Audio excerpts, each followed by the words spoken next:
Carme Navarro llegirà aquesta... És molt curt, ja el pots llegir. Sí, sencer? Sí. Bueno.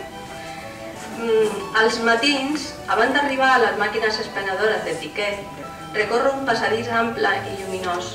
Darrere, deixo alguna paperera, senyalitzacions i algunes prohibicions. Accedeixo a l'interior del recinte després de validar la targeta del viatge. A la dreta hi ha un quiosc de begudes i dolços.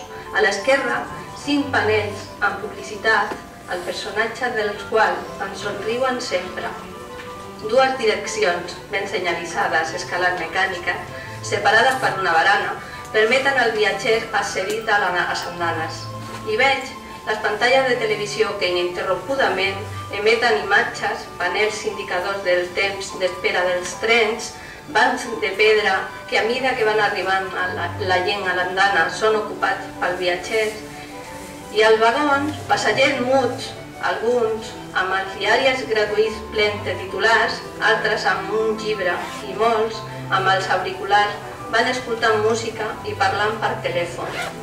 Quan el tren arriba a l'estació, algunes persones amb pressa baixen dels vagons o hi pugen en el mateix moment en què un xiulet ens avisa del tancament de les portes. A la sortida del recinte, deixo enrere les prohibicions, les màquines de venda d'etiquets, els panells publicitaris amb gent somrient i una paperera. Pujo escales per sortir al carrer, on en reben els semàfors vermells i les voreres sense gent.